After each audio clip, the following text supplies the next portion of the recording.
Right. Good evening, everyone, and welcome to the Autonomous Systems module. So this is going to be the last lecture, and as I might have mentioned before, not going to test you on this particular part of the lecture, which is reinforcement learning in the final examination. So this is more or less like a uh, extra or additional lecture I thought to include in the autonomous systems module because, as you might also be aware, there is a hype or excitement in this particular topic these days. So I thought it's good to share uh, whatever I also learned very recently here during my sabbatical, and hope it would be useful for you guys as well. Okay, so this is the outline. I will give you a brief introduction, and we will go through the key concepts. Then we will learn two main methods in RL, that is value or queue learning, and then the policy learning. Next, I will show some real examples, and finally, I will expose you to the math behind the policy gradients. Right. To begin our discussion, now when it comes to deep learning, I think you all are aware that when we discuss the prediction concept, that is basically, let's say, supervised learning or unsupervised learning, what we normally do is uh, the objective of the prediction aspect is basically to predict a right label given some ground truth supervision. So let's say we give our network a labeled data set and we train it, and then afterwards we expect the trained network to correctly identify a different kind of a or totally new image or something similar, uh, outputting the right label, right? And here each data point or in the data set is considered to be IID, that is independent and identically distributed. So this is prediction, but when it comes to control, mainly through reinforcement learning, now the objective is slightly different. So here what we need to do is more or less like a control task. So we want to accomplish some goal, or we want to accomplish a task. So as you can see here, let's say we have a vehicle and we want it to drive autonomously. So if we are using reinforcement learning to do that, now the supervision is somewhat high level. So we are not going to actually teach this agent all the driving rules or anything, but we will tell, okay, there is this goal and you have to go there. If you go to the goal, okay, you will get a reward. And so that's one kind of like a positive reward. And then we will also say, okay, if you hit with an obstacle, you are going to be penalized. So you will get negative rewards, right? So these are some like terminal rewards that we will tell the agent, okay, this is what's going to happen. So this is, you can see, this is a very high level of supervision, right? We don't say, okay, if you come up with an obstacle, this is how you should avoid it. So all this, it has to learn, right? Through enormous amount of experiments, right?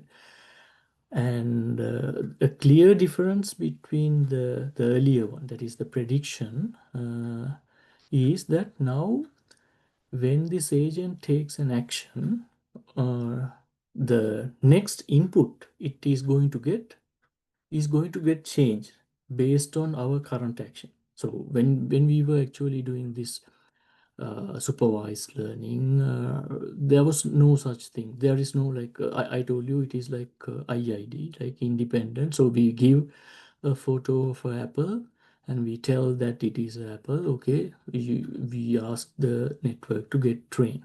So we show different types of apples and they are like independent. The data is independent. But here in control aspect, if you take a particular action, now the car would be like driving in a different direction. So all the future inputs are going to be based on that previous action you took, right? So that's what here it says as each decision can change future inputs, right? So there is some kind of a dependency of the inputs afterwards, which is not the case here, right? Okay, so this is like a very basic introduction. Now let me show you some applications of RL. So it's very recently that everyone got very excited about reinforcement learning because these implementations, mainly on game playing, managed to actually uh, like supersede or like play against human and win these games very easily, right? So that's like maybe in 2018 or 19, uh, most of the games were like played by like if you take these Atari games, so these are like very simple kind of games that could be trained using deep reinforcement learning, and they managed to successfully finish the games. And not only that, but it learned some different techniques to uh, complete the game even a human might not have actually thought of. That was the breakthrough part of RL. Because sometimes, okay, we think, let's, for example, if you look at this particular game, okay, we think we have to keep this pad whenever it comes near, and it always has to be underneath this ball, right? But little by little, you can see now after like 600 steps of training, now it learns that okay, I hit maybe the edge of this part. Now it automatically destroys this part. Now I don't have to do anything, right? So it always now sent this pod over here, so it destroys everything. So maybe a human might not have done it that way, but with this technique, it learns these kind of new, we call it as exploration. So it learns new strategies to complete, to like totally different to how a human would approach this task.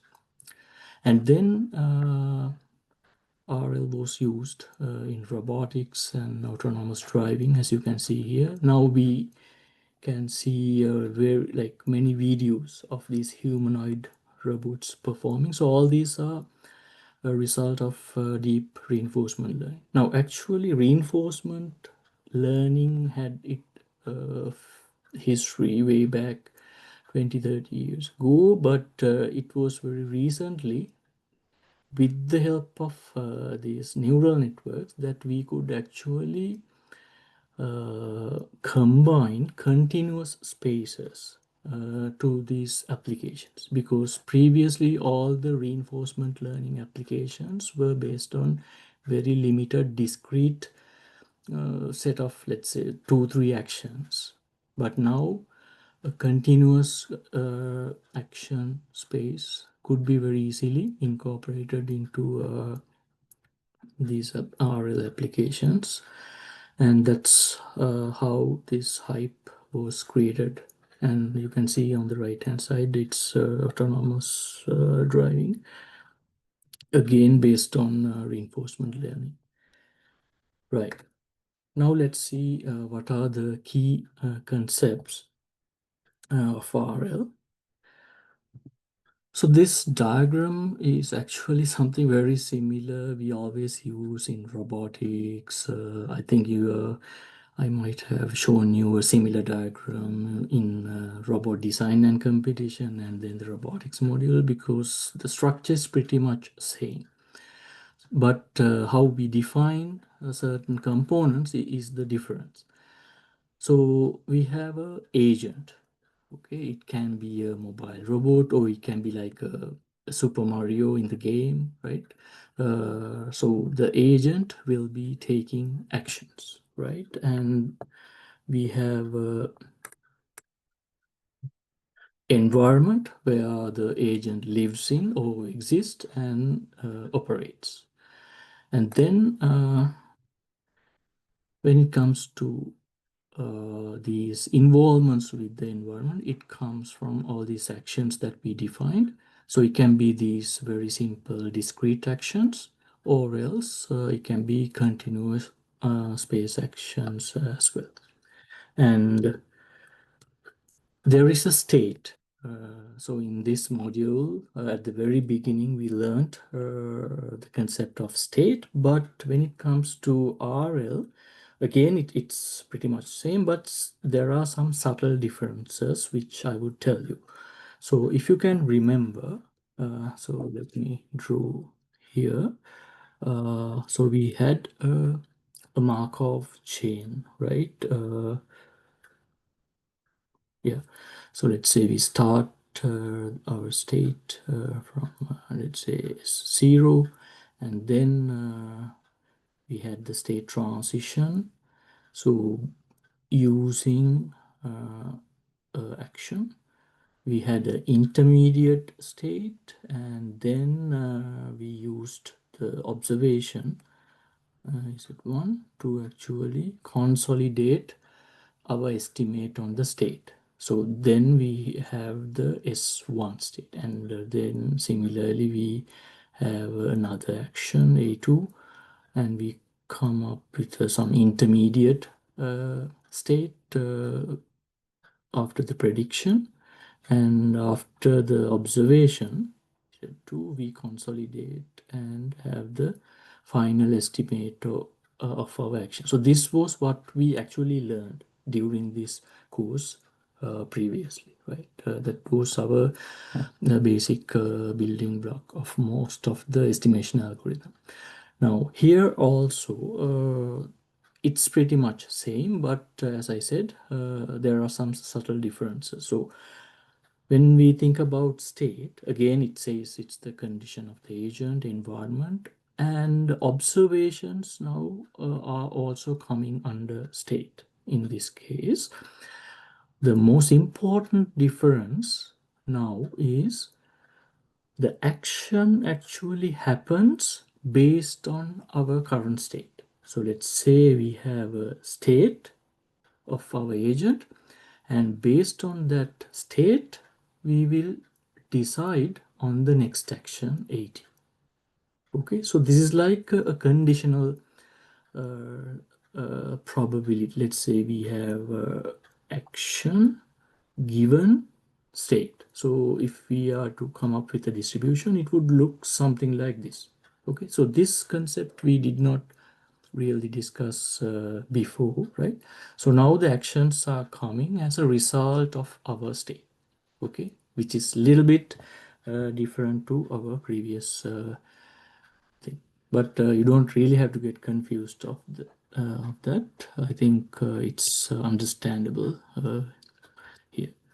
And next we have something called a reward. So reward is like a feedback from the environment that we get for the action that we take.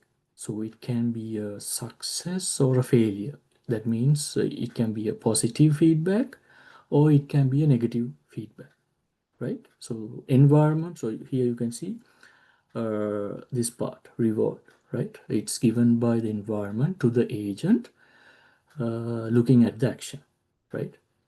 Okay. And then we have something called policy. So policy is what I mentioned here. So it maps each state to an action the agent is going to take. So this pi, it is like a probability density function, right? Given your current state, okay, what is the next action you are going to take, right?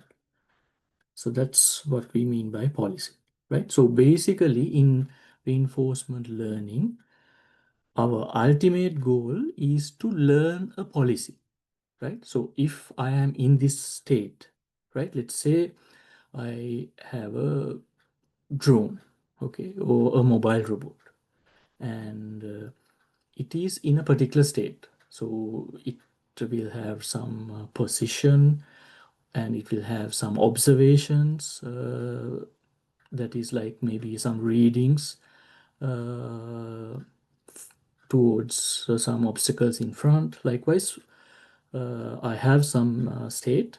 So based on this state, okay, what is the next action I'm going to take? So the network that we will eventually develop will help us figuring out this next action. Okay, so that's basically the main goal of reinforcement learning. Okay, so we say that it is a policy that is given the state. Okay, what's the next action? Okay, so this is like a probability density function, right? Now, when we are coming up with this policy, we have to look at the rewards that we are getting from the environment. So we need to choose the actions such that we maximize the future rewards over many time steps. So that is like the time horizon until the completion of the task. Okay. So here you can see we are not only considering the current reward. Okay. That means let's say I have a mobile robot or a drone here. Let's say, okay, I have a drone and there are some obstacles. Okay, so my task is to go towards this goal. Okay, so that's what I want to achieve. So this guy will take some trajectory to go towards it, and there can be like infinitely many trajectories we can think of, right? So maybe some trajectory even hit the obstacle, and that is also one trajectory, right? Until the collision of that particular obstacle. So likewise, we will have like infinitely many trajectories. So the goal here is to actually, so let's say we start from this particular location. So what we need to do is, okay, we go towards the goal by collecting the maximum rewards that we can think of. Okay, uh, so maybe let's say we took this one and came here. So coming towards the goal would give you, let's say, 100 points. So there you have 100 points, but that reward will come only at the final stage. So that is like RT. T is the final thing. So until that point, you will get no rewards. And let's say if you take this path and if you hit an obstacle, then you will get, let's say, minus 100. So you are going to get a reward, right? When you hit that particular obstacle. But these rewards are obviously sparse, right? Because nothing will tell the drone whether I am doing a good thing or a bad thing if we are only relying on these sparse or terminal rewards. Therefore, we need to have some shaping up, like step rewards as well when we are moving in the trajectory. So it can be, let's say, okay, I the amount I moved towards the goal. So if I move, let's say, a smaller, like 10 centimeters towards the goal, maybe I can reward it by giving, okay, 1 point, right? And let's say there was this obstacle over here, and I took an action which was like a evasive action, which helped the agent not to collide with the obstacle. So that's a good thing. So we have to reward it. So maybe if I did such a evasive action, maybe I can give some, let's say, 0.1. Sorry, like 1 point there. Okay. Likewise, we are going to accumulate all these. So you can see we have to take actions such that we maximize future rewards over many time steps. Okay, so maximizing this future reward is our goal, right? So if I write it down here, you can see now this capital RT is the return, which means the total rewards, the accumulation of all the rewards. So we have the current reward RT, next one likewise. So this is the total reward. Now, interestingly, let's say, okay, uh, I give you like, so you can tell me which one you like. Let's say I give you 1,000 rupees today versus I promise to give you 1,000 rupees in 1 month's time, right? So you will say that okay, I will better have the 1,000 rupees today, right? Instead of just a promise and wait until you get the reward maybe at the end of the month. So we say that the rewards over time, that is the future rewards, are less valuable than the current rewards. Therefore, we can put like a discount factor, not like adding all the rewards one by one. Okay, the future rewards, maybe I am going to put a discount. So the discount factor is gamma, which is less than 1, right? Therefore, little by little, you can see the rewards that you are going to get at the end have a very small effect to the total. So often we do that and we come up with a discounted total reward. So we would like to consider immediate rewards with a less discount factor. So we take this as it is, and one by one, maybe we value less these future rewards. Okay, so that's one modification that we normally do when it comes to calculating the rewards. Right. Now, coming up with a good reward scheme is a very important task in reinforcement learning, and there is no like uh, proper or right way of doing it, and that's going to be a challenge.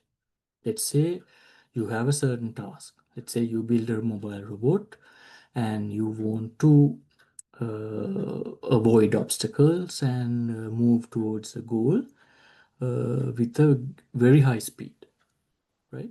So, of course, we can implement this particular neural network, but coming up with the right reward scheme can be tricky, right? So, as I told you earlier, there are two types of rewards. So we have terminal rewards, which are a little bit sparse. So they happen at only at the end, right? So when we reach the goal, okay, we'll get 100 points. And if you hit with an obstacle, I get, let's say, -100.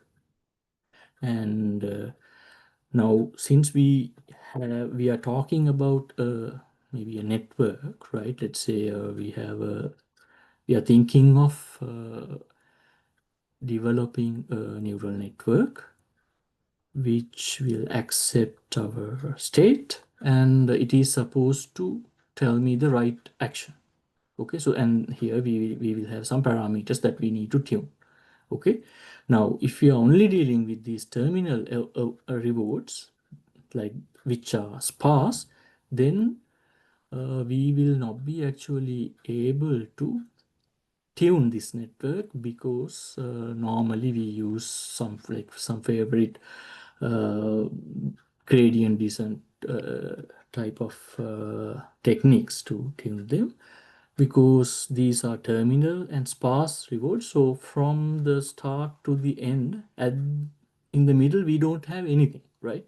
So only we come here, we get something, and only when we hit something we get a negative, and in between we need these step or shaping rewards that would actually help better train this neural network. Okay, so I think you can understand what are good rewards and what are bad ones, right? If you going well in the road, we can think of giving a high reward. So let's say we are moving towards A to B. Now, if you simply implement like a PID controller, you are normally looking at, okay, this as a maybe some error term, and also if this is your heading direction, this alpha is also error term, right? Therefore, now these are some conventional techniques that we will use to move the robot from A to B. Now, but when we look at these kind of conventional schemes, we can get inspired to define the right reward scheme as well, right? So it's like, okay, now my robot is heading this way, and this is the error alpha. Okay, so I can maybe make use of this alpha to create a reward term. So if alpha is maybe small, right? Then I can give a good reward for the agent, right? So basically, we are trying to imitate a PID controller through a reinforcement learning controller, right? So that's also one way of looking at it. But then again, let's say if we have an obstacle over here, right? So if we are near an obstacle, then definitely we have to avoid it, right? Then we should not give a reward for having a small alpha.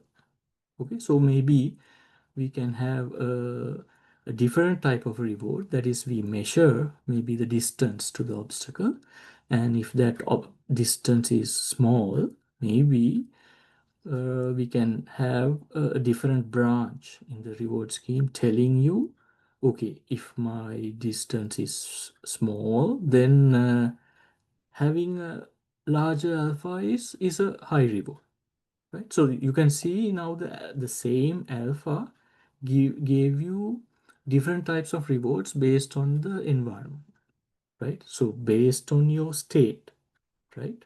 Your state. So state actually tells you not only your position, the velocities of the mobile robot, but also the observations that you take through the camera and the distances towards the uh, obstacles, right? So all these are inside state. That's why I told you that it's a little bit different to what we learned before. So even the observations now come under the state, right? So the state can have maybe, let's say we have a vector for the state. Okay, we have the current velocities, some even this error alpha, right? This alpha can come here as a state variable, and even an image that we have at the moment. So everything can be our state. So based on this state, coming up with the correct action is what we are looking for. Okay, so I hope you understood that point. Right. Now, there is something called a queue function.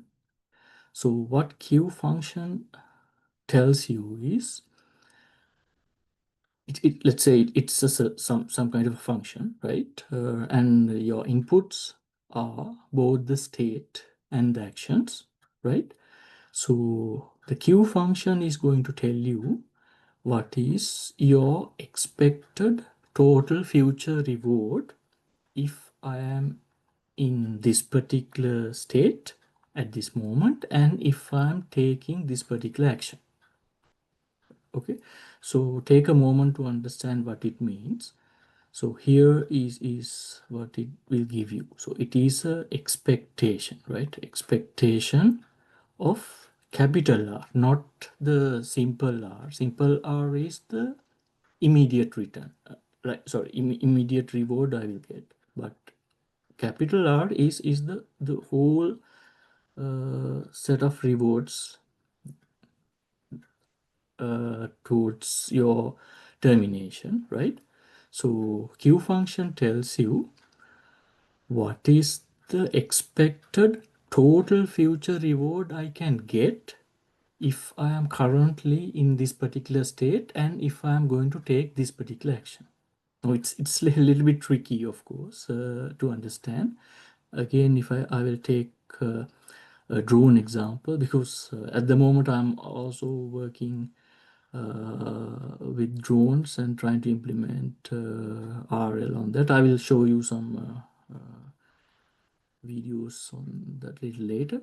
So let's say I have a drone, okay, and at this moment, so let's say this is time t, okay, so I can take infinitely many actions at this state, okay, because if I just limit myself to two things, v and omega, right, so there even this v vector can have, let's say, three elements. It can have like vx, vy, vz, okay, and omega is like the, let's say yaw rate only, okay. So for the drone at time t, I am at this state, I can take infinitely many actions, okay, and I'm supposed to go towards the goal. So what this Q function is telling you is that if I am in this state and if I am taking this A action, okay, so I'm talking only about the action I'm taking right now. Of course, in the future, I have to take many other actions, right, to go there. There are many trajectories, but the Q function tells you you are in this state, and if you're taking this A action, what would be the expected total reward that you would anticipate in the future? So currently you're taking A action, but afterwards you will be taking a new action likewise, and something will happen. And again, you can think of, okay, I'm currently here, I'm taking A action, and there can be some different things happen, and it goes here, goes there, likewise. So all these, out of all these infinitely many trajectories, what would be my expectation? So basically, what you should do is, okay, I will maybe go use this trajectory and I will collect or accumulate all the rewards. Maybe I just mark them. Okay, I will take this action here. I will obtain a reward. I will take another action. I will get another reward. So likewise, for this particular trajectory, there can be some records for that. Another trajectory, there will be some records. Another trajectory, likewise, let's say I took 1,000 trajectories. So I can do this in the simulation, right? I can start from that particular A action at that state, and then I can just find the what is the total future, the reward, and then I will just take the average. Okay, so that is what the Q function will give you. Okay, it's a complicated function, of course. That's why we are not going to do that. We will ask a neural network to tell us, okay, I am in this particular state right now. Okay, and if I take this action right now, what would be my expected future total reward? So it will just tell me a value. Okay, and if I take action A1, if I take action A2 right now, what is the Q value? That is, what is the expected total reward? Likewise. Okay, so that's basically the meaning of Q function. Right, we will make use of the Q function a little later, but I hope you kind of got an idea, right? Now, as I told you, finding the Q function is difficult, right? We can't do that, but a neural network will be helpful. Okay, so let's say we are given with such a Q function. Okay, maybe I will ask a question from you guys. You can type. Let's say, okay, you are given with a Q function, okay, and you are at a particular state. The drone is at a particular state, and you are also given with a Q function somehow. So some oracle or somehow now you have access to the Q function. Now, can somebody tell me what is the strategy to move if you know the Q function?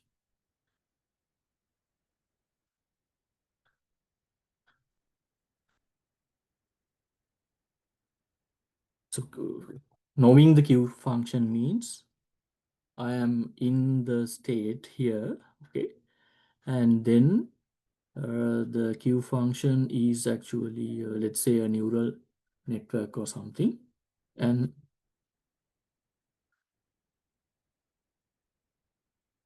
so for this action, it tells you a number. For this action, it tells you a number. For this action, it tells you, so number means the Q value. Okay. So this now you know someone has given you. Okay. So can somebody tell me what is your strategy to move? Okay, there is the answer. Taking the action with highest Q. Okay, very good. Yeah, that's what we are going to do, right? So if you have access to the Q function, definitely what we need to do is choose the action that has the highest Q value, right? Highest Q value means, so Q value is the expected value of R. So R means the total reward, not just the reward right now. Right now, okay.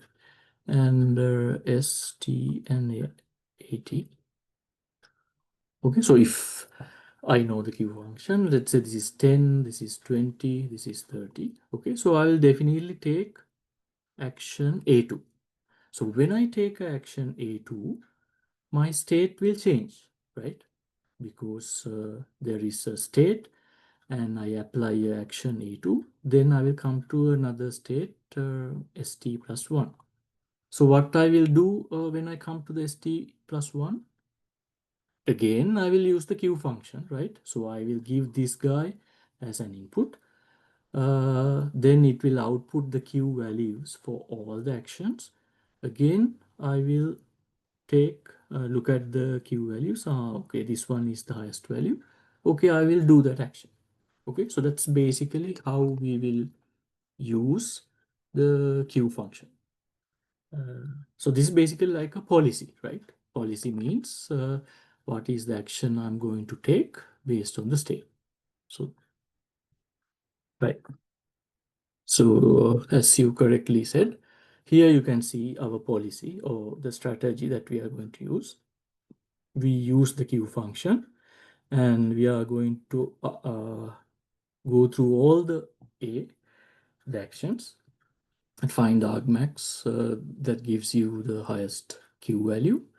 And we just use that particular action to go forward. Okay, right.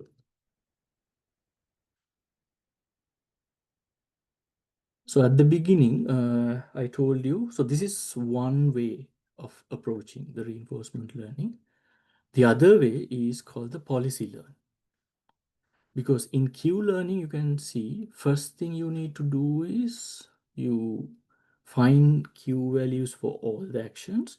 And again, you have to find what is the best one out of that. So basically, there are two things happen, right? We find Q for all actions. And for that, each and every action, then we can go through them and find the best one. So instead of doing that, what if we can do it straight away? That is, we just skip this part, right? So what if we have a network when we give a certain state? Okay, it just outputs maybe the action itself. We don't have to get the reward or anything, right? How about it outputs the action straight away? Okay, we just use it. So that's basically what it means by the policy learning, right? Directly trying to learn the policy, which will output A. And how does it output A? It is basically having a probability density function, right? So in the previous case, in this case, what we have had was Q values, right? Some numbers. But here now what we will be having is probability values. Okay, instead of reward values, now we will have probability values. So there will be some extra constraint also, right? Because this will have to add up to 1. Okay, but these are simple when it comes to neural networks. I think you already know we can have a softmax or that kind of a function. So it will take care of that and making this a probability density function, right? So we will just sample an action given some kind of a probability density function. Okay, so that's what we will do in policy learning, right? So we'll have a look at Q learning and some examples before we move on to policy learning. So in Q learning, I think now it's very clear to you in what we need to get from the network is some Q value. Okay, so either we have the state and we also give the action and ask the network to give one number, and then we can call this network for each and every action to collect all the numbers. But it is better maybe we just move that action also to the right hand side, so we only give state and the network will be providing us with the Q values for all the actions. Okay, this way it's better than the left one. Okay, and next thing we need to know is how do we train this deep neural network. So we call this as a deep Q network or DQN. Okay, so the way we train this network is, so as it is, so maybe let's say initially, so we have not trained it.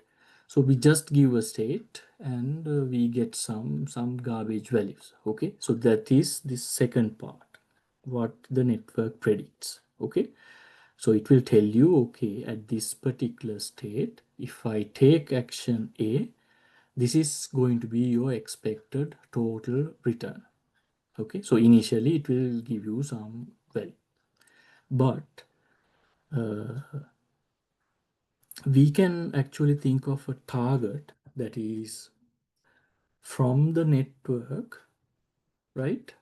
Maybe let's say it's not trained at the beginning, so it will be giving you some Q values. So from that you take the maximum and then you again apply the that action and your state will change, and for the new state again the neural network would give you some values, right? Q values.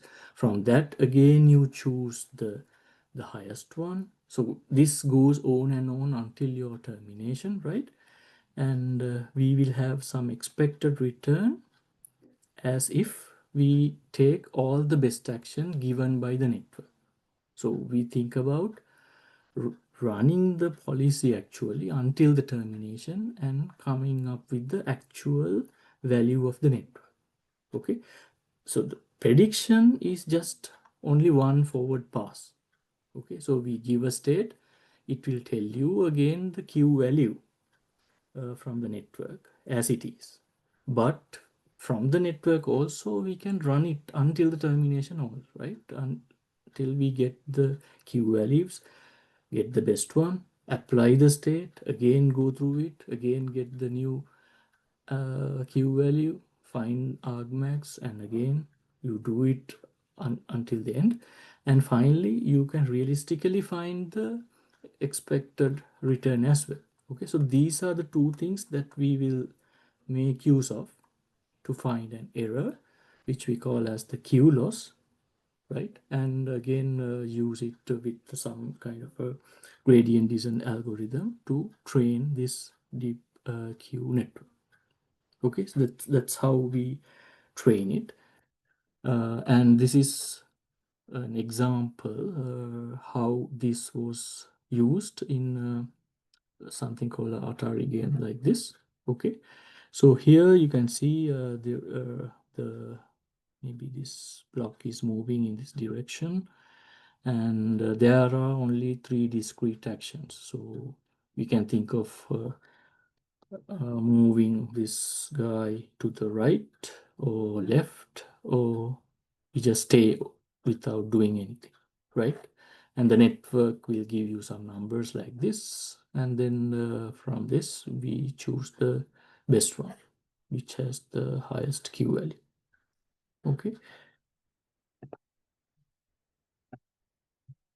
now for obvious reasons this particular approach has some limitations.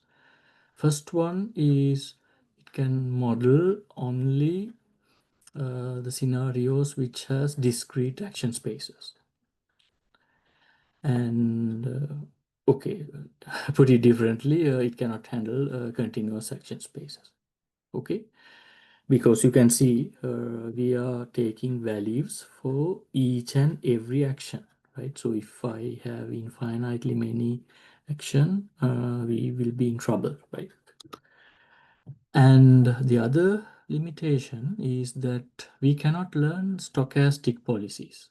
So what it means by stochastic is if there is noise involved, right? So here you can see if we have the same state, let's say I give state, the numbers will always be same, and we will always choose this action, right? So there is no like uh,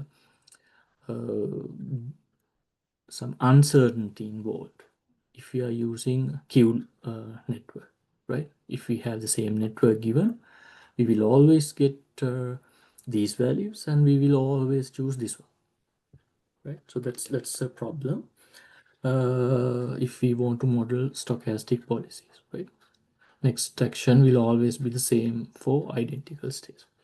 So to address these limitations, a new class of reinforcement learning training algorithms called the policy gradient methods were introduced. I already told you about it, right?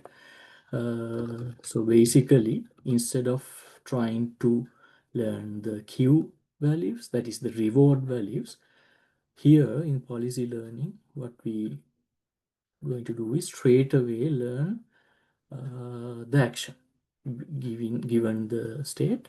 So this comes as a probability distribution. Okay, and we are basically going to sample from the output, and this sample will give you some action. So now you will understand if you are sampling from let's say a Gaussian distribution, even if we give the same state twice, we will not be sampling the same output, right? So there can be different. So that's actually a good thing when we want to learn stochastic policies, right? And that also helps us to do some exploration, right? Remember I told you about this game trying to like figuring out, okay, if I somehow push it towards the edge, and if you enter this region, it's going to destroy all this without I'm doing anything here, right? So likewise, this is it's a exploration, like an accidental exploration strategy, which will not happen maybe through this, but using a stochastic policy, uh, because I have some uncertainty induced if I'm sampling from a distribution, then I get the chance of this new exploration. Okay, so that's also an advantage of policy learning techniques. So let's move on to that. I will tell you some more details. So in the policy learning, what we do is we give a state, there is a network, and it's going to learn what's the best action given the state, and the output comes as a probability distribution, and there will be a additional constraint as I told you earlier. So this is like finally we have a softmax kind of function, right? uh, Taking care of all these probabilities, right?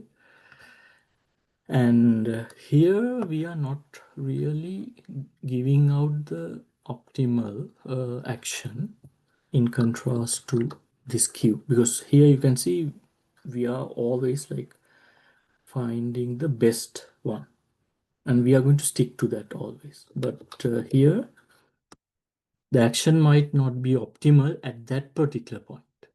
Okay, but if you sample enough from the distribution, on expectation, we will be mostly choosing the best action. Okay, that's something to note. Now, since this guy can actually support continuous action spaces, so if you take the same problem of this game, previously what we had was, okay, we had three actions: going left, going right, and stay at the same place. But now we can think of having a probability distribution like this, so it can also tell you how fast maybe you want to move in this direction, right? So here you can see this is like the action, and this would tell you, so you need to basically move this guy, and the mu and is the standard deviation will now come as a output here from the DNA, right? So let's say we give a particular state means maybe this whole image, right? Because not only maybe the position of this pad, but maybe what is remaining over here, how it is approaching, everything is state. I told you the observations also come under the state. So we give that, and it will output maybe only two numbers, right? Mean and a variance. It will tell you, okay, you need to take this direction, and the speed also. So we can think of all these continuous action spaces if we are doing policy gradients or policy learn, right? And time to time, if you just sample from different places, as I mentioned before, we can do some exploration also. So we will suddenly, or without expecting, we will come up with way better policies even human might not have realized, right? Okay, so I will show you some concrete examples, then you will understand how we will actually implement a reinforcement learning algorithm, right? That's the most important thing, right?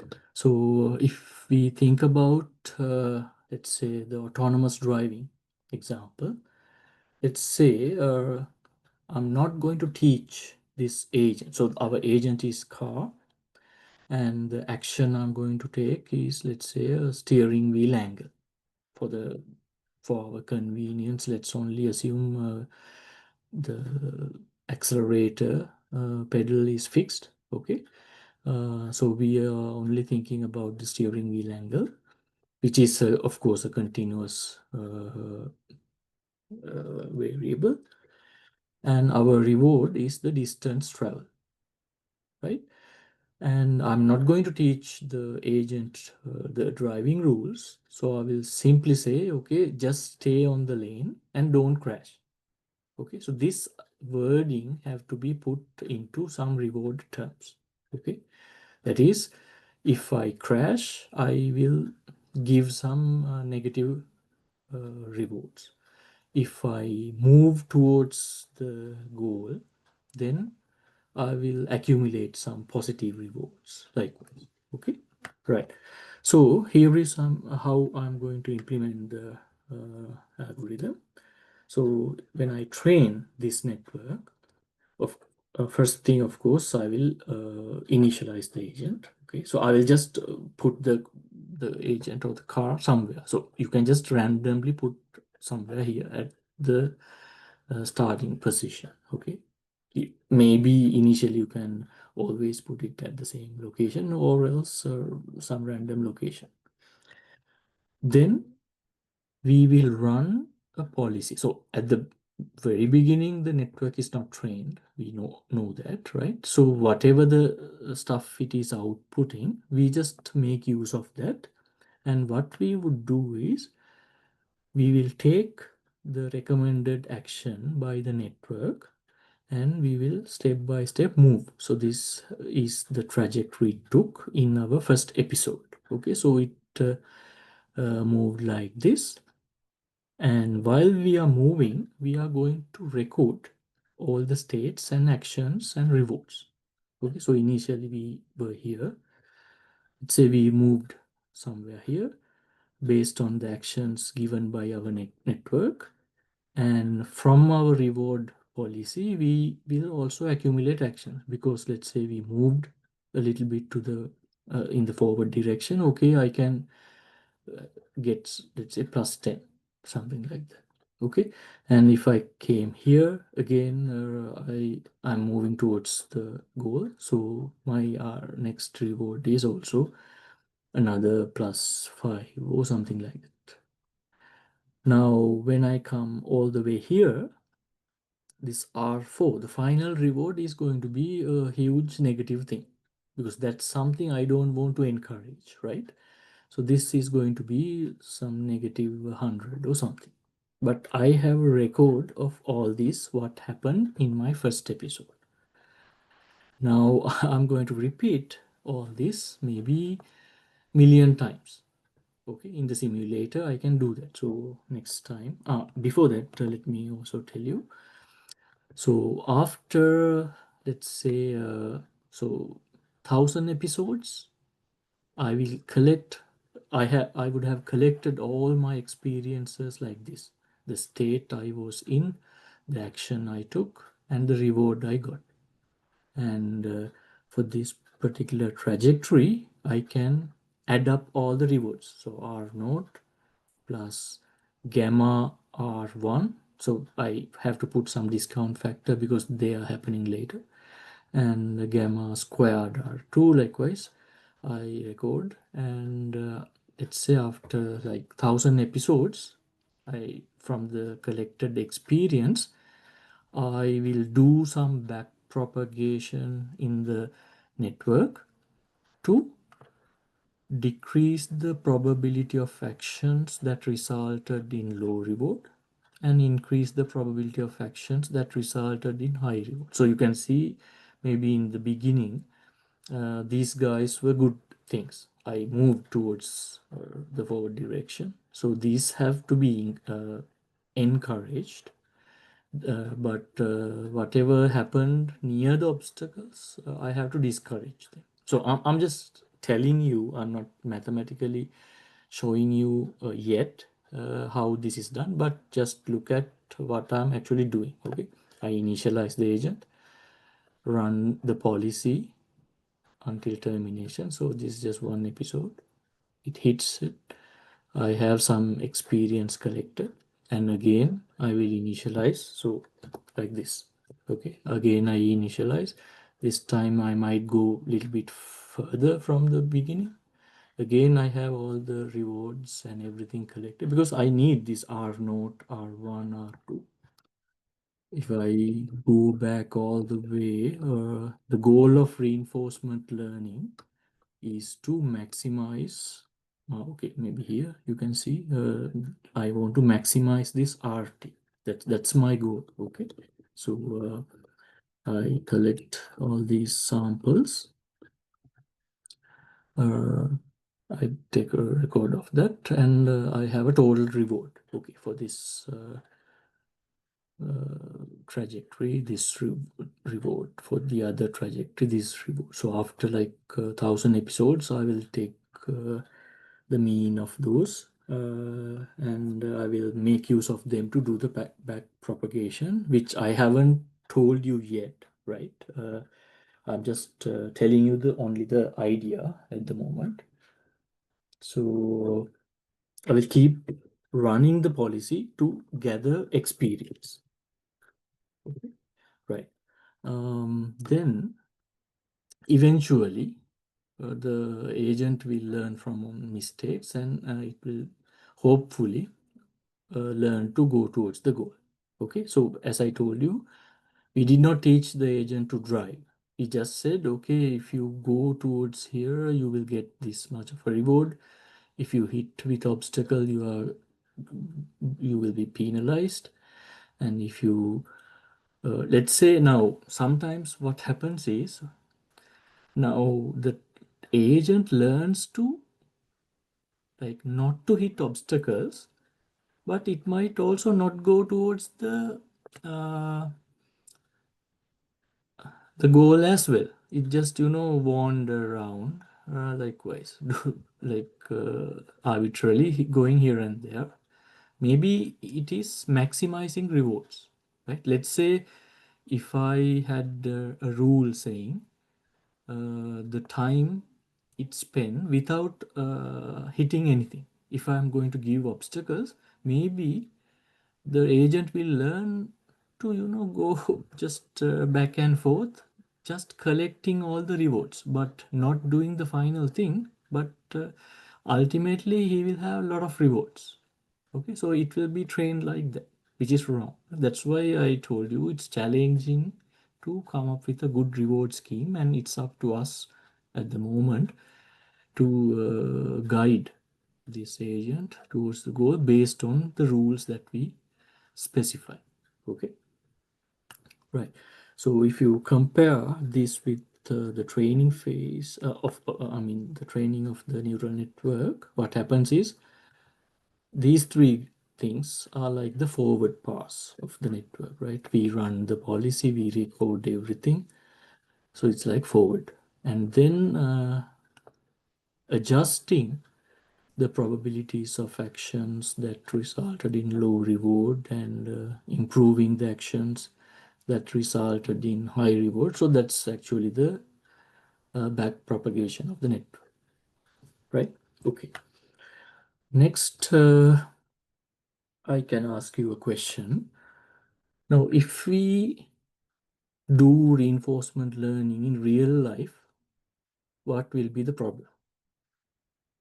Are there any steps here that gives us trouble?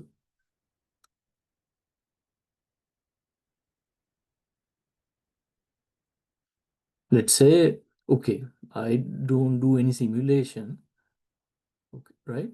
I'll take the car and I'm going to train it using the real car. So what will be the problem?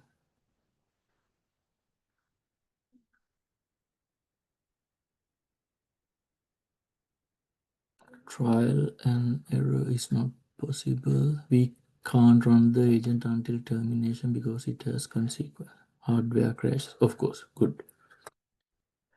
Yeah, this one is the problem. Run a policy until termination, right? Because at the very beginning, the network is not trained.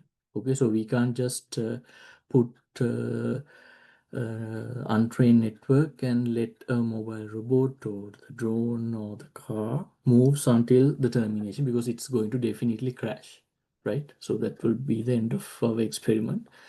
Therefore, most most of the time, what we need to do is train the network in simulation, or maybe a realistic simulator if possible, and then we have to do some simulation to real transfer, right, at the end. That's because of this particular thing. We can't be running this policy until termination in the training phase. But after training, we can put it in the agent and see how it performs. Right.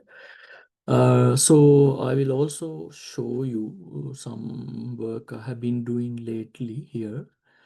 So what I was assigned is to do drone obstacle avoidance, but at very high speeds. So here you can see the drone is moving around 5 meters per second, which is, I mean, compared to a usual a drone moving in an obstacle environment is a little bit uh, high speed, right? So this is like around 20 kilometers per hour, right? So this was the task I am handling at the moment. So this is actually a gazebo simulation environment, right? So gradually, when we do the training, maybe we can just put one or two obstacles and train the agent, and little by little, we can increase the complexity of the environment. So this is like 3D model of the experimental space at the moment. So uh, but if you still think about the state of the art, the success rate here means going towards the destination without any collision. So it's still about 60% if you think about the literature. So something that we need to improve. So now mostly the training phase is completed. So I'll be doing the transfer to the real drones and do real experiments in the coming months.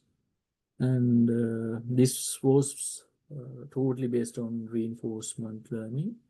And there are some algorithms proximal policy optimization. We call it as PPO. So if you are really interested in implementing reinforcement learning in your final year project, of course, there are good resources out there. Some libraries are known as, there is a stable baseline, I think, and then there is PPO, those kind of things. You can straight away use them. As I said, coming up with the good or the right reward policy is the challenging task, right? So next, I will move on to uh, show you some math behind the policy gradients. So far we hopefully learned the concept. I hope, right? And let me quickly go through the underlying mathematics also. I think that's also important, right? Okay, so what we have is a deep neural network, which will ultimately give us the policy, right? Policy means, okay, given the state. So I have this particular network with parameters or weights that I have to tune. I will give a certain state, it will output an action. So based on this action and the state, there will be changes in the environment, right? So this is basically like the state transition, okay? Based on the state and the action, there will be some changes, and there will be a new state coming from that as a result. And then this new state again will go into the network, and the network is supposed to tell us, okay, what's the new action? Okay, so this is like a sequential decision making process, right?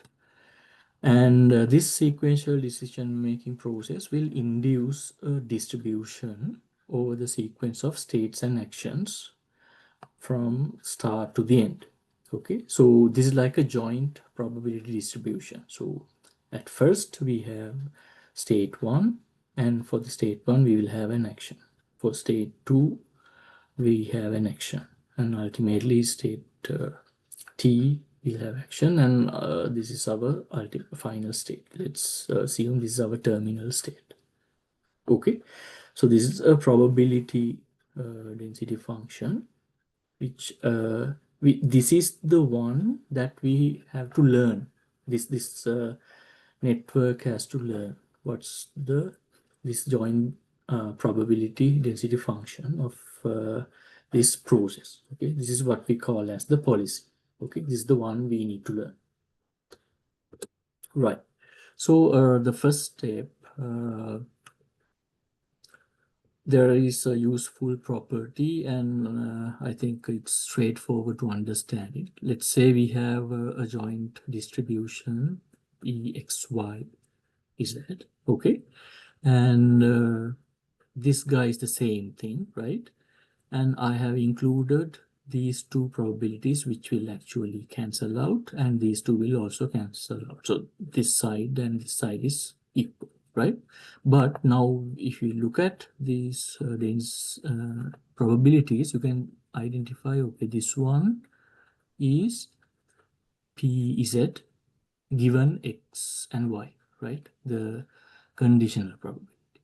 And if you have a look at this one, it is Py given X, right? And finally, we have Px. So this joint probability could be written in a different way using conditional probability. And there's a pattern that you can recognize, right? If you start with this Z, the rest of the guys are here. And from the rest of the guys, I take one again, and the remainder is here, and it goes like, if let's say if you have 10 of these, we will have some like similar terms coming in, and finally it ends up with this final probability, right? So this is a useful probability that we can use to actually simplify this policy. So this is the policy I told you, right? Which is a joint probability, right? S1, A1, S2, A2 until this. So using this property, now if I combine these guys, let's say this is X1, state and action, right? This is XT, okay? So if I combine it, by looking at this, now I can write this one. Okay, so you can see I take one, which is similar to Z here, put it over here, I put all the remainder here, and then from this I will take xt, right, like this, and put the remainder over here, and from this I take xt minus 1, and all the way up to x2, and only remainder is x1, and then I have a px1. Okay, so I hope this is clear from this, right? This is another way of writing my policy. And then what I would do is I will make use of the Markov property, right? So you know that if I have st and that is the state at the moment, I don't have to remember all the previous states that happened, right? That's coming from Markov property. So I forget about all these previous guys, and I keep st. But for the next state, I also need the next this action also. So I will keep from these two, I will keep 80 as well, right? And I do the same thing for all these terms, right? So you can see if I have xt minus 1, which is this, I don't need any of these guys. I can just forget about this. And all the way up to this point, this is S2A2, this is S1, and finally x1 is S1A. Okay, so I hope this term is also clear.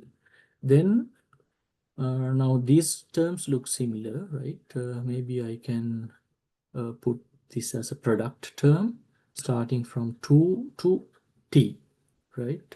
PST, AT, and ST minus 1, AT minus 1. So this is this whole product. I have just put it in a compact form.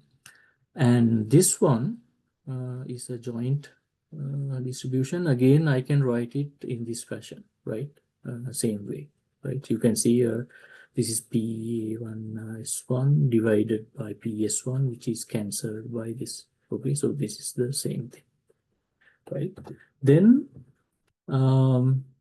here, this term is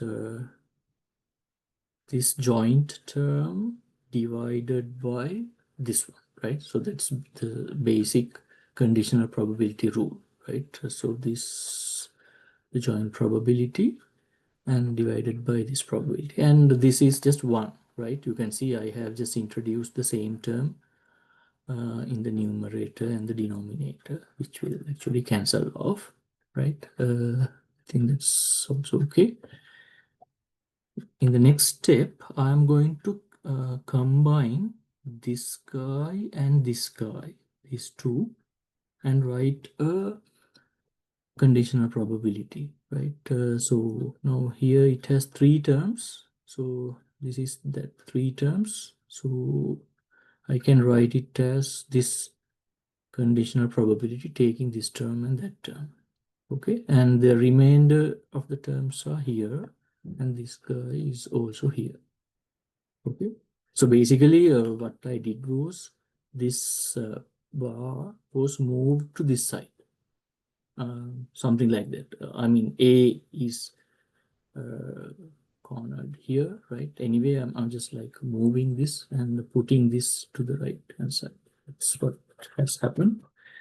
And eventually, these two also I can think of as a conditional probability. These two terms are here, so I can write it like this. Okay, PST given these two, and from this, again using the Markov property, the next action only depends on the current state. That's coming from the reinforcement learning algorithm. I mean, the concept, right? The next action depends on the current state only and not in the previous or previous states. So these were also removed from this. From these two, I have this probability. The remainder just tag along, and this also tags along. Okay. Okay, now you can see this term is from 2 to t, but now if you look at this guy and this guy, it can also be inserted here. So this guy can be inserted here and change this 2 to 1. And at the same time, this guy can be inserted here. So when we put this and that inside, now I can change this term to 1. Okay. Here you can see only this guy would remain externally, and the product term now start from 1 up to this. Okay, so this is the policy again I'm going to learn for this network. Now this policy has been transformed into this. Okay, so that's one thing I had to do to state, right? Okay. let's make a note of this one and move forward. Okay, this is the policy I want to learn, and that policy was now expressed in a different way, and that's useful for me. This one. Okay, I will call this as tau. Okay, this whole thing pi theta tau. Okay, this one. Right. So when I say I want to train this reinforcement learning network, what I have to do is, again, in this picture, I want to find the optimal theta that give you the best action based on my state. Okay, so I have to train this. So for that, okay, let's say this is the optimal theta. I want to use this policy. So how should I train it? Now I have to combine this policy with the rewards, right? Because that's my aim, to maximize the rewards. Okay, so for each and every time step, for each and every state action pair, there will be a reward, and I'm going to add all the rewards up to the terminal or up to the whole time horizon. That's what it means here. And that will be done based on my policy, right? Whatever the policy I have in the network, I'll be accumulating the rewards. And here, what I'm maximizing is actually the expectation of all these rewards. Because if you think about that drone example, you start from, let's say, A to B. I can have infinitely many trajectories going from A to B, right?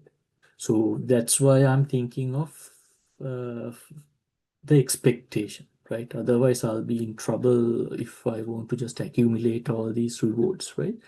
So all these trajectories would give me some rewards, and I will collect all this and think about the expectation and try to maximize that expectation, right? And this guy would be improved, this theta, my policy, while improving my policy, right? So that this is my aim here. And let me call this as j theta, that is the expected accumulated, like the total reward, okay, using the policy, right?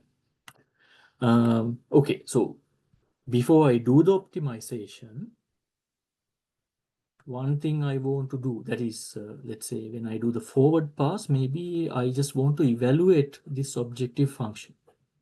Okay, optimization is what I want, but before optimizing, let's anyway try to evaluate the function and see whether I can get some, let's say, a number or something, right? So how do we do that? Okay, this is some explanation, right? So given a policy, how do we evaluate the expected reward of this j theta? So this S and A are not deterministic, guys, right? These are random variables, right? That's why even with a fixed policy, that let's say we have the theta fixed in our network, even though the theta are fixed, we will have still infinitely many, let's say, trajectories. Okay, and that's why we are looking at the maximizing the expectation, right? That's what is mentioned here. Okay, so this is my j theta, this part, right? The same thing.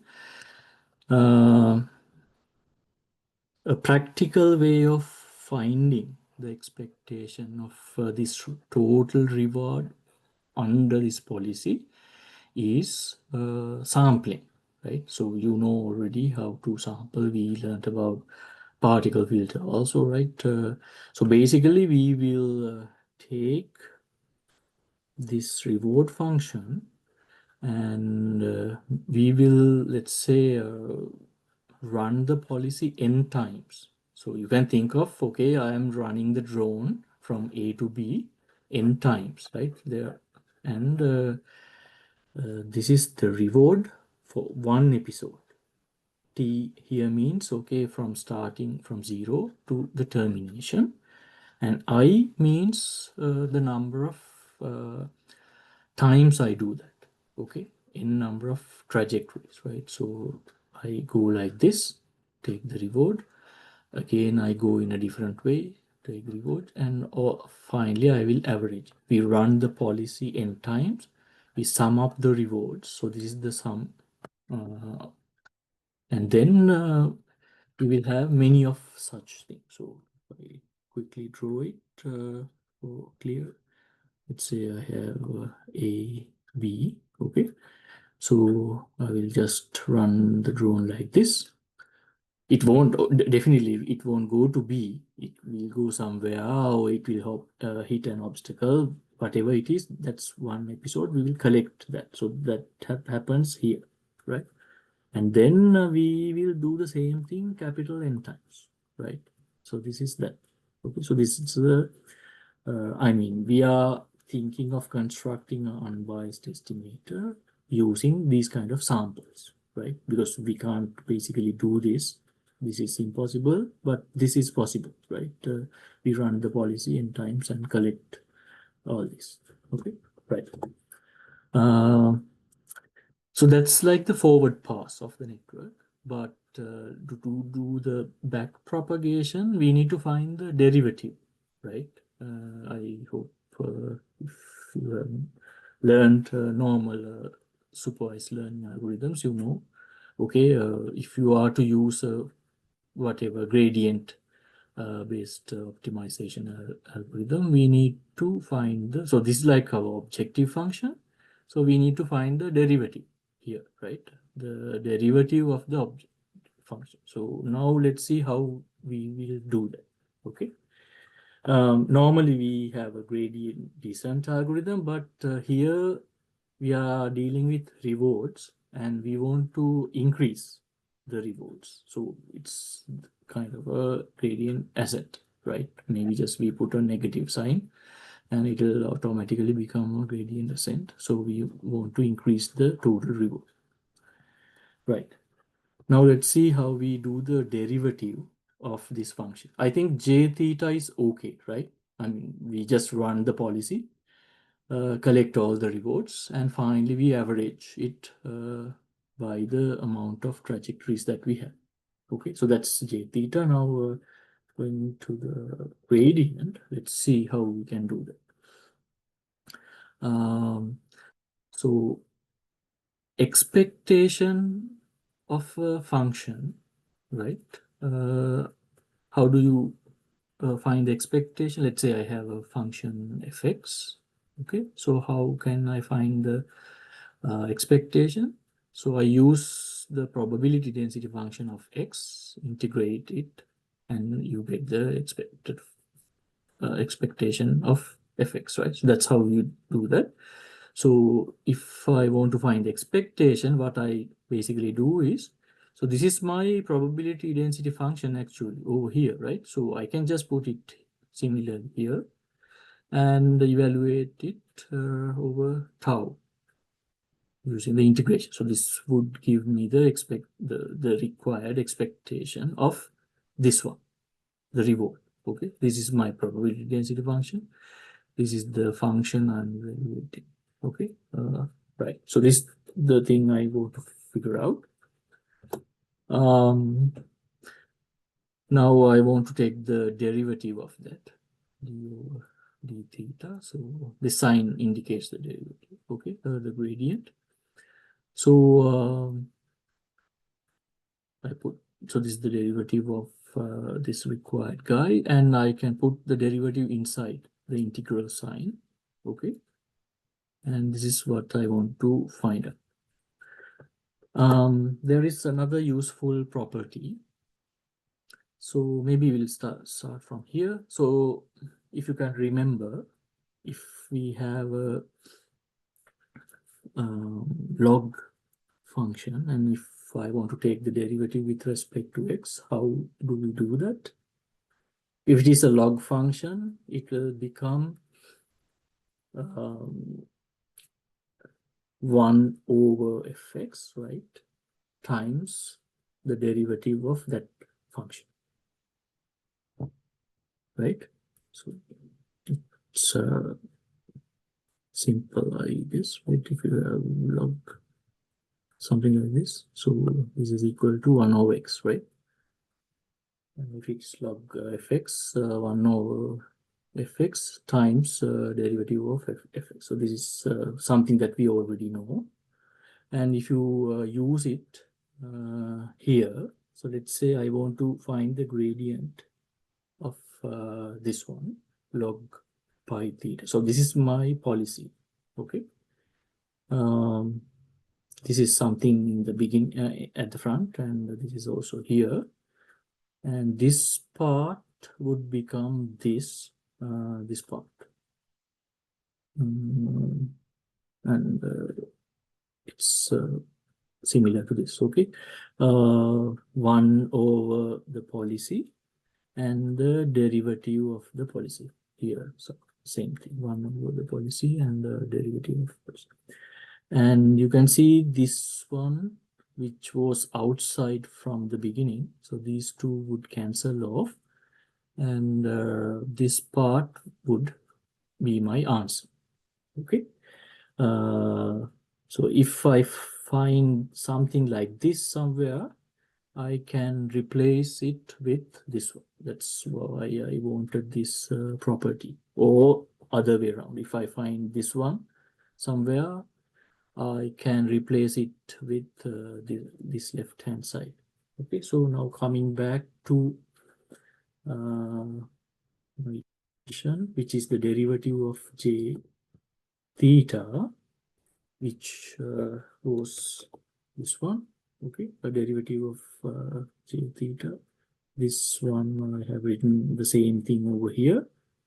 And here you can see there is a derivative of the policy, something similar to this one, okay? So I can replace this one, of course, with a little bit complicated one, but it will help. So I'm going to replace this guy with this complicated guy. Now I have this, okay? Now, if you carefully look at this expression, what I have is again like an expectation. Why do I say that? So if you look at here, right, expectation is my function times the probability density function and dx, okay? Something like similar to this. So here you can also find, so this is the probability density function, right? The policy is a joint probability density function. So that part and that part is there. So this is like taking the expectation of this remainder. Okay, if I remove this part and this part, it's like taking the expectation of this. So I again wrote it like this. Okay, only collecting these terms inside and finding the expectation, right? So what I wanted was to find the derivative of j theta, and I ended up with this expression giving me an expectation term. So this, how do we evaluate? Pretty much the same way we did for the previous thing, right? Using samples. Again, we can sample from this. So if I go back one step, here, yeah, this one. So j theta, remember, was this expression. So I did this using samples, okay, running my policy n times. Now, for the gradient descent, I need the gradient of j theta, and I somehow managed to get it over here, which is also another expectation-like expression. So this can also be done using samples. So j theta using samples of rewards. This gradient is using samples from this expression. Okay. So yeah, I need to know how to actually calculate this part, this looks a little bit again complicated, right? So I will quickly show that also. So this was my policy, right, at the beginning, which I managed to simplify to a different form. And now if I take the log of both sides, this will become log of the policy. Now these are all product terms. So if I am taking log, this will become addition, right? Summation.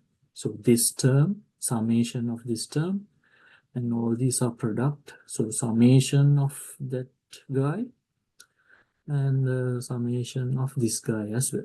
Okay, so now I have three terms when I take the log of the policy. Okay, because I need it here, right? You can see the policy and the log of the policy, right? So I have three terms. Next, I want to, okay, I will show you here. I want to get the gradient with respect to theta.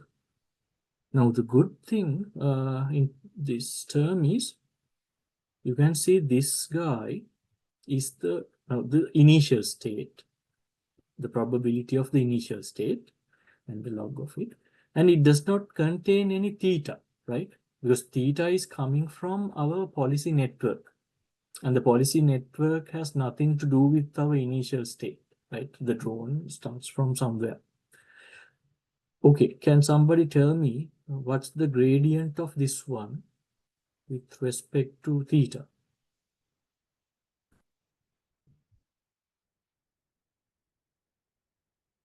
0. Okay, good. And okay, this term seems to have theta. Okay, we'll skip that. And what about this? So this, I think you have already seen from the very beginning of the autonomous systems module. So this is like a state transition probability, right? Given the current state and the action is so this, the nature, the universe or the world would decide how this happens, not our policy network, right? So again, you can see there are no theta over here, right? So when I am taking the gradient of that, again, fortunately, this part will also become 0. So now only we are left with getting the gradient of this, right? When we evaluate this whole thing, right? I think that's what I have mentioned here. Okay, no theta, this is 0. This is also 0. So only we are left with this. Okay, so I want to find the gradient of this term and find the expectation. So it's those are the terms I have mentioned here from here and this one. Okay, this part is here, but there was another term here, like the reward term, right, which I did not consider until now, because the gradient is applied only to this one. Okay, so this is just a product. So that product naturally comes at the end here. So R tau is actually for all the terms 1 to t. Okay. So this is the expectation I have to calculate, and this will be done using samples. That is, again, I will run this policy. That is, I will run the drone from A to whatever wherever it goes. Okay, and from our current network. So this is a given state. What is the action? Right. So this part actually you will be outputted by the network like a softmax function. Right. This one. The probabilities will be given here, and finding the log of those probabilities is also okay, and gradient, finding the gradients, all these are something that you can calculate.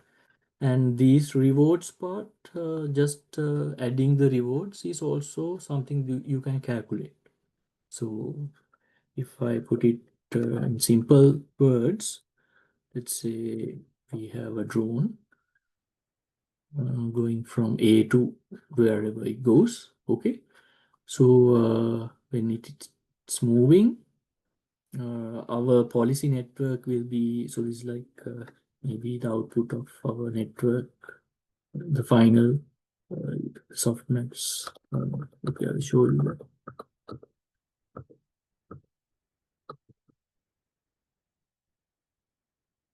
Yeah, this is our policy, right? So ultimately, we will be having maybe let's say softmax function here, right?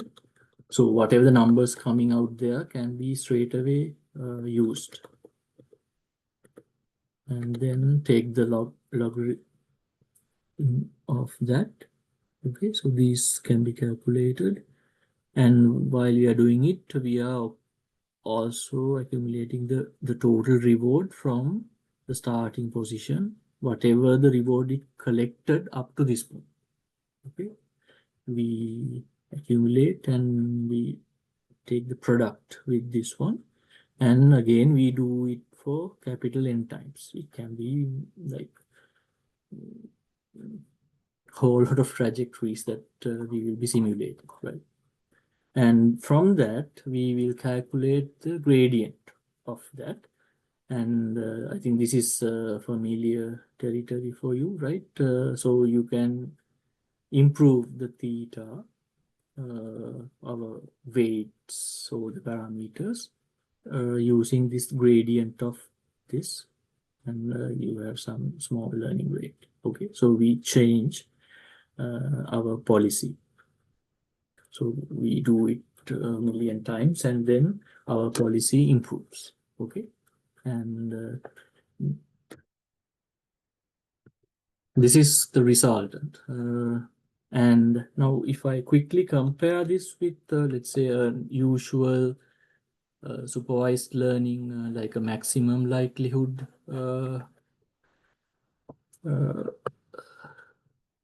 estimator and the policy gradients, the change that you see is now this log part is pretty much the same, right? The maximum likelihood will also have the same thing.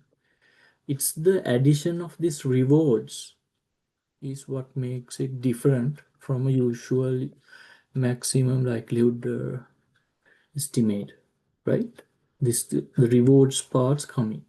So the meaning of that is, if you use a maximum likelihood estimator, it will actually increase the probabilities of all the actions involved. So all the actions means whether it gives you high reward or low reward, we don't care, right? Maybe even it will increase the probability of action that makes the drone hits the obstacle. That's what we get if we use a simple maximum likelihood function here for gradient. But in the policy gradient, right, we are, so the policy, the slope of the policy is what we are trying to learn, right? So the reward part is also plugged in, right? So we showed this in the slides before. Now the idea is we are increasing the probability of the actions that gave positive rewards, while we are decreasing the probability of actions that gave negative reward. So that's how these two guys are compared. Okay, so simply good stuff is made more likely and bad stuff is made less likely. So now if I go back to the autonomous driving example I showed you, I hope that yeah, makes sense, right? So you can see there was a part saying, okay, I run the policy, record everything, and then decrease the probability of actions that resulted in low reward and increase the probability of actions that resulted in high reward. Okay, so this is the part. Now I showed you mathematically, right? It's by plugging in the reward.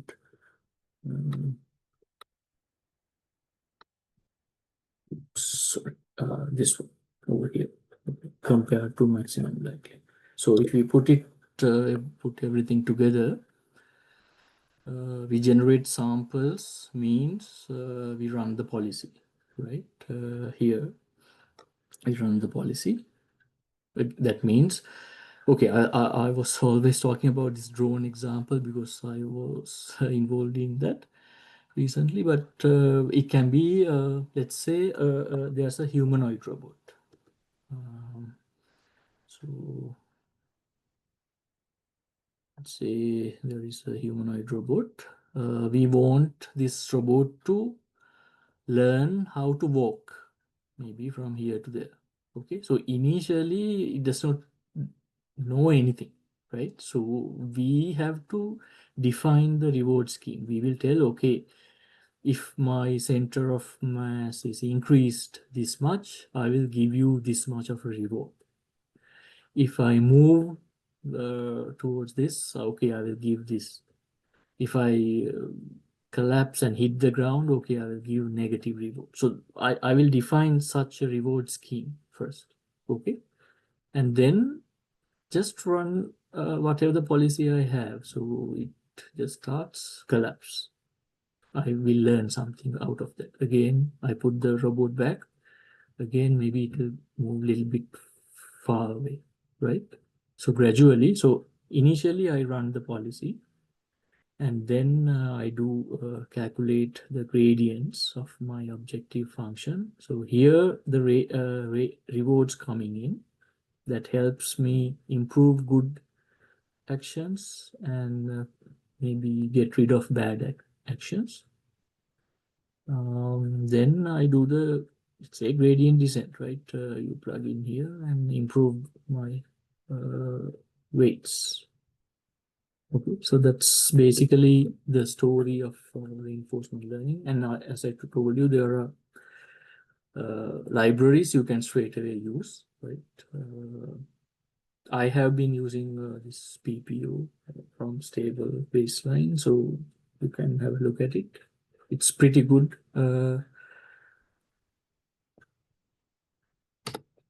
So if I summarize, we started our discussion with the difference between the prediction and the control, right? In prediction or in supervised learning, what we do is we have some ground truth supervision. That is, we have data telling, okay, this is apple, this is mango, likewise. And we use that to train the network. But in control, our goal is to accomplish a task and the supervision is minimal. Supervision happens through the reward scheme, right? So there are terminal rewards as well as step or shaping rewards. So only using terminal rewards, it would be difficult to train. So because it's like telling you, okay, you won the game, and that happens only if by accidentally you win it, right? You will get some 100 points by winning the game, but in the middle you have no idea how to go towards it. So for that we need step rewards, right? For each time step we will give you some reward. Okay, let's say I told you if sometimes the robot may just loiter around or wander around without moving towards the goal.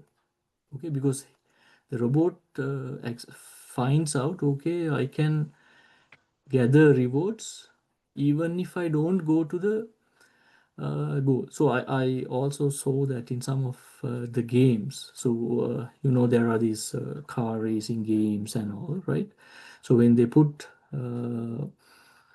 reinforcement learning without a proper reward scheme, let's say this is the start line, and there are these small games when you hit some stuff like some gold comes in and you get some reward. So even in Super Mario or all these kind of games, you don't really have to maybe go towards the goal. You just okay, hit this, collect some points and again come back and maybe go somewhere else, collect some points. So you can just do all that and still collect a good reward without finishing. So this we have to somehow stop by defining the right rules. So maybe we can say, okay, for each time step, you are going to get a 0.001. That is whether you do anything or not. For each time step, this you are going to get a negative reward. So the more time you spend without doing anything, this will accumulate. Right? So that's a good scheme to stop the robot from wandering or just loitering around, right? So even those can help sometimes and move the robot towards the goal. Okay, so this will also ensure that the robot finishes the task in shorter time, because the more time you spend, the more accumulation of negative rewards, right? So coming up with a good reward scheme is not straightforward. Then we talked about the actions. So it's not only the current action that matters. So we should not be taking a greedy good action that gives you high points at this particular moment, but we also have to think about all the future rewards. So it's the expectation of this return is what ultimately matters, right? So we need to improve, or we need to maximize all the future rewards over the time horizon. Okay, that's our goal. And we discussed about two things, two techniques, Q-learning and policy learning. So in Q-learning, we are straight away dealing with the returns. Q value means the return, right? Based on the state action pair. So we are trying to find the expectation of the return. And if you have a Q function, we also have to find out the Q value for each and every action. So that's problematic. That's why we learned a better one called the policy learning. So for the policy learning, when we give a state to the system, it will output the action straight away. We just have to sample from a probability density function, right? So we can skip the maximization part of the Q learning when we use the policy learn. Okay, that's it for this lecture. So maybe first I will stop the recording.